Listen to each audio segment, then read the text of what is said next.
Pierre de Wit vir ons hierdie lekker aksiefoto van 'n rooi hartebees aangestuur het hy my dadelik aan die dink gesit. Nie aan foto's nie, maar aan video wat 'n rare oomblik vasvat. Aan 'n Karoo brak wat goed byhou by 'n kar. Aan 'n duin wat 'n kind verdwerg. En 'n slang in die gras.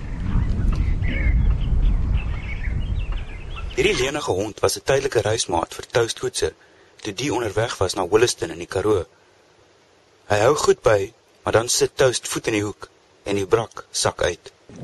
Hierdie prettige klip van wegleser Pieter Reiniers is vir ons gestuur met 'n nota dat dit geneem is by Sossosvlei se duin 45. Loop, loop, loop, loop, hey. Wow. Dan vat dit fyn kyk om te sien waarvoor hierdie benoude eekhoring so lawaai. Tussen die ritselende blare roer 'n ellelange luislang, afgeneem deur die stel Serfontein in die Kreerwiltuin.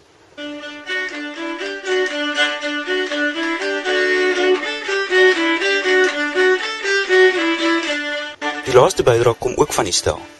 En vir die wat gesukkel het om die slang te sien, kyk bietjie of jy hierdie krapperige olifant kan miskyk.